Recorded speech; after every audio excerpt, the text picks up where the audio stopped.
Tomorrow, the world's toughest trucks will be in Michigan, where bragging rights are on the line. Because whether you're for Chevy, Ford, or Toyota, only one could claim victory. Don't miss the NASCAR Camping World Truck Series live from Michigan tomorrow, 1:30 Eastern, only on Speed. Look at all those people that are already here for this.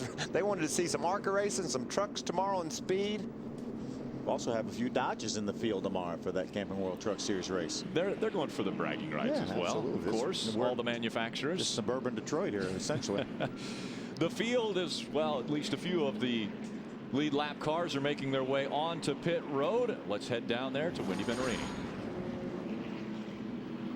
Jim, first car to be pitting will be Mikey Kyle from second position in the Sears Auto Center Toyota. He mentioned there was a little loose in, so they're going to fix that problem first. Actually, he was free in, free in. They're going to change an air pressure adjustment. They said we're going to change one thing at a time. He said he also was tight in the center and tick free off of turn 2. So with this air pressure adjustment, they'll try to fix his car and get him down in the way. His Venturini Motorsports teammate on the bottom of your screen, Steve Arpin, in the Mike's Hard Lemonade Chevrolet, said he was a little loose in, was tight in the center, also got loose in traffic. So they're going to take a little bit off the track bar, make a wedge adjustment, and fix it with some air pressure for Billy Venturini and that team. Wendy? Well, Craig Ghost, hey, he's already headed towards turn 1. It was 4 tires, fuel, a quick stop. The car was trying to roll the top a little bit better, so crew chief Johnny Allen wanted to free him up. They went up on the right rear air pressure, a half a round out on the track bar. Of course, 4 tires and fuel, but Craig Ghost right now knows how fast his race car is and basically just wanted to know what the competition was doing back there on the green flag runs. Craig Ghost very pleased with his race car so far. See the 77 of Tom Hessert. They actually had to push start that race car to get it going off of pit road. Had a position change. It looks like Steve Arpin got off pit road ahead of Mikey Kyle. Boy, today momentum is something, isn't it? You got Craig Ghost here coming off that big win and comes down pit road. Obviously, they're nose to tail virtually when they come down pit road, and he leaves with about 30 car lengths over the second place guy. Great crowd here in the Irish Hills of Michigan for the ARCA Michigan 200. We'll see more green flag racing when we return to Brooklyn.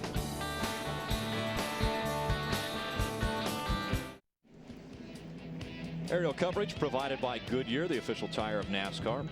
New Fuel Max tires help you have a winning fuel strategy. And it could come down to a fuel strategy here at Michigan International Speedway. Welcome back to the ARCA Racing Series in Brooklyn, Michigan. Stop number 8 on the 2010 tour. You know, we've got some great pictures from Goodyear over the years from that blimp, have we not? Certainly. Look at that. Speaking of great pictures, how about this beautiful facility and the upgrades that they have done? $17 million they've spent, and most of it has been on the infield. This is the media center area. Again, the media center underneath, you see some of the suites up above. They've got over 20,000 square feet of glass, so great viewing areas here. You're talking about $55 million total that they've spent in upgrades and enhancements here at Michigan International Speedway. That's just the pit suites and the press room down there. That's $17 million of it was spent. And in phase 2, they're going to redo all the garage area where the cars park and the teams work on those cars. So quite a commitment by MIS here to get things upgraded. And the racing is always fun. You talked about a fuel mileage race. We've seen that 100 times before. Dale Jr. won a couple of years ago on a fuel mileage finish, and these guys are all lined up and ready to go at it again. Dakota Armstrong on the inside in the 22. Craig Ghost on the outside in the 81. Ghost is your race leader. Dakota Armstrong, a lap down car on the bottom of the racetrack. Remember, in this series, lead lap cars on the outside for restarts, lap down cars on the inside. Dakota Armstrong needs to hold that position up there at the front. He got a lap down, couldn't quite get the Aaron's lucky dog. Look at the start that Ghost gets. That looks a whole lot like the first start, doesn't it? He just drove away. Here comes Steve Arpin in the 55. Trying to chase down the 81 of Craig Ghost. See, Frank Kimmel got marred back in traffic there, back in the 14th place on the restart. And that's what's so fun about those double file restarts they have in NASCAR, Phil. He's in 14th in the 14th place, but he lined up 28th in the ARCA series because the lap cars were down on the inside. In Cup, he would have been on the 7th row with a closer shot at the front. So this is fun for, I don't know if these guys are quite ready for all that. You know, we see those restarts in Cup, guys start running over each other. So this is a great way to learn how to race at MIS, but I don't know if you want to learn how to do a double file restart here. And when we talk to the ARCA officials, they say exactly that. He said, I'm not sure we're ready at this point to have the shootout style double file restarts. I agree with that. I love these cats get to learn how to race in a more relaxed fashion. I mean, You look at Ghost and Arp and Mikey Kyle, 3 wide here by or trying by Patrick Shelter. Inside Joey Coulter, will that work? That's not going to work. Slide up. 3 wide. Shelter on the inside. Coulter right in the middle. Dakota Armstrong on the outside. Shelter is able to get by the 16 of Joey Coulter. Look at the run PK has. PK Jr., Nelson PK Jr. in the 6 makes the run to make it 3 wide on the bottom. Takes the spot away from the 16 of Coulter. Well, can I tell you what Shelter did? He acted like there wasn't anybody else on the track. He ran in there, slid up the hill, made a move over, and then cut Dakota Armstrong off. So that's one way to do it, I guess. He's waiting for the spotter to say clear, and it's, well, I'm pretty sure I'm probably clear anyway. And look who's tied to him. We talked about Nelson Piquet Jr. trying to learn how to work on his car and what it's telling him when it starts to get tight or loose in the turns, and gets a pit stop, makes some adjustments, and he's right back on it. Battle for second. The 25 just behind the 55, Steve Barpin, and the 25 of Mikey Kyle. Those 2 teammates running nose to tail now. You can see Kyle thinks he's got a faster car. He tried to look on the bottom of Arpin. Heard a black flag was posted for the 7. Hey, doesn't have a window there, you see. Needs the right side window. It was there, it just fell in. They don't usually fall in. They don't usually fall in. They're continuing to battle for the 2nd spot. Mikey Kyle on the inside, Steve Arpin on the outside. Look at Steve Arpin pull away on the higher line coming out of turn 4. You know, it's a little bit unusual in the fact that these guys are definitely teammates out of the Menard Motorsports stable. Steve Arpin's in a Chevrolet, and Mikey Kyle's in a Toyota. That is unusual. Don't you just love this track, Phil? You got Mikey Kyle trying to look at the bottom, and Arpin's holding the line on the top, and both of them can run basically the same speed. That speed isn't anything compared to what that 81 can run. Craig Ghost is driving away. Yeah, 2.5 second lead already in what, about 3 laps since the restart? A familiar sight. We saw it at the drop of the green flag initially, and now he's done it again on the restart. 2.5 seconds between Craig Ghost and Steve Arpin. Now, you talked about momentum. Craig Ghost coming here after his first win last week, gets the pole. His crew's on it. They're making pit stops a couple seconds faster than the other teams, and then they throw the green. He just keeps driving away. This battle for second, though, continues to wage. He's got a great run this time. Mikey Kyle's going to make the pass on Steve Arpin, and you see at the opposite end of the spectrum, the 09 of Grant Enfinger has the hood up on the 09. Yeah, electrical problem with the 09, Jim, it looks like. Ignition, guys. I don't know exactly what it is, but the car is losing power, and Enfinger had such confidence coming into this. He thought this car would be a car to contend with. He's finished 3rd, 4th, 5th, no worse than 5th when he's running on these types of racetracks on his limited schedule. So unfortunately for Enfinger, very confident, very high before the race. The boys slowly putting the hood back down on that Ford. Well, Jim, that confidence was well-founded. He was fast. He had driven from 17th up to the top 5. He looked like one of the cars that could indeed contend with Craig Ghost, so that's a shame.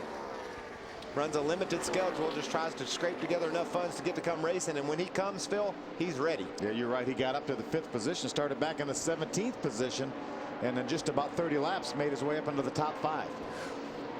There's 18 cars on the lead lap. That's because we have had a very strong performance out of the 81 of Craig Ghost. Right now he has 2.6 seconds over 2nd place Mikey Kyle, Steve Arpin, Clay Rogers, and Patrick Sheltra rounding out our top 5 here in Michigan.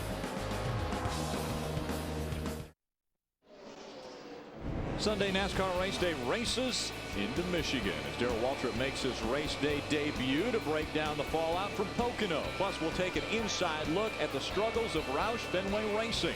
NASCAR race day built by the Home Depot, live from Michigan, Sunday at 10 Eastern, only on Speed.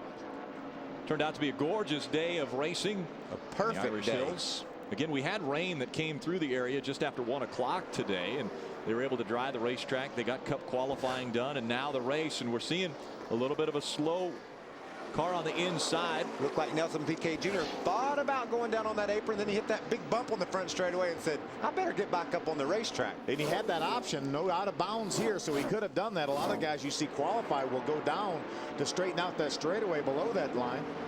One thing that PK's dealing with, you know, we heard about after 20 laps or so, his car got really tight on him. It began to push in the corners. I'm sure he's setting the run along right now, Phil, and that thing feels pretty good. But now he has in his brain, when is it going to go tight? Is it going to do that again?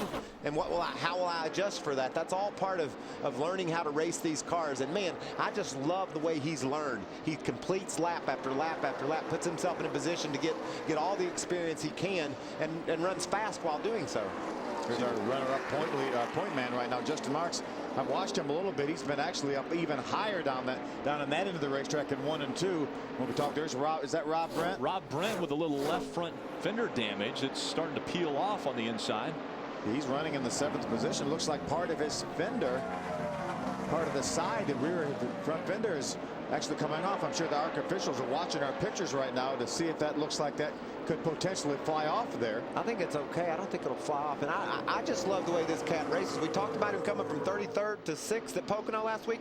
How about 19th to the top 10 already here at Michigan? So not only is he a fast racer, he also can make some good moves in traffic. Going to make his NASCAR Nationwide Series debut next week at Road America. Yeah, that's his background. Road racing is his background. Had a great run earlier this year at that rain-soaked West Palm Beach, Florida. Take a look at this. Can you see his feet inside here? You can see into the cockpit of that race car. You can definitely see inside the cockpit. We talk about crush panels and knocking crush panels out. That's what that is. That's actually bent forward. Looks is his crush panel. Sometimes when guys get carbon monoxide poisoning, it's because of the crush panels being knocked out. And obviously right now with Rob, that crush panel is not doing a whole lot, Wendy. Yeah, not a whole lot of talk by Rob Brent about that fender. I think they're trying to keep that piece of information away from him, Rocky Ryan, his spotter. Now, keep in mind, Rob Brent comes into this race, like you said, he started 19th, has a very fast race car, but it has been loose for Rob Brent. They tightened him up on that last stop with air pressure adjustment, and they also think the track will continue to tighten up as it gets cooler. They were reminding him, as crew chief Dave Lanier said, besides the top 3 cars, you are one of the fastest on the racetrack, and that, of course, gives the driver a lot of confidence. Jim? Just a quick update on Grant Enfinger, the 09 car we talked about. It was a battery. The alternator was fine. They had 12 volts. They changed the battery in that race car, so for the pride and the experience, he's going to go back out on the racetrack. And because of the funding through Roush Yates Performance Group, he's going to be able to race again. We'll see him as soon as Iowa. So Enfinger, again, a contender. What this kid could do with the full funding, I don't know, but he's very strong on the racetrack. And again, funding through Roush Yates Performance Parts has him on the racetrack at Iowa. He was going to maybe be done after this race. And by the way, he's back on the racetrack after we saw him on pit road with the hood up, and they thought there might be an electrical issue. But it looks as though the cars are running pretty well right now. Yeah, there's a battle for 9th. Brian Silas is getting under Justin Marks. That is a battle for the 9th position. Wendy, what's going on with Justin Marks? Well, Justin's day didn't start out the greatest. He had transmission trouble yesterday. They worked on the car, which meant they had to give up their 12th qualifying position and start in the back of the pack for today's race. He made it up to the top 15 in just 12 laps in the first part of the race, but he was wrecking loose, really loose all the way around for Justin Marks. They went down 3 rounds on the track bar, and he also gained 5 spots on pit road alone, which put him up to 8th. He's now lost a spot or 2 on that racetrack, but Justin Marks has been working his tail off from starting from the rear of the field. Wendy, we got RCR driver Tim George Jr. is going to look to get underneath that 32 at Justin Marks. Has some experience up on the spotter stand. Mike Dillon is on the spotter stand for RCR and Tim George Jr. Tim had a great run on the road course. Yeah. Had a top 3 finish at Talladega, finished 3rd, and had a top 10 last week at Pocono. So this team and this driver continues to get better and better and better. That is actually the car that Jeff Burton won at Texas back when the Cup cars ran this configured car. And you know, we talked about Rob Brent making his Nationwide Series debut next week at Road America. So will Tim George Jr. He's going to run an RCR car there on the road course. And again, that's his background. So look for some good runs out of those guys. Wendy.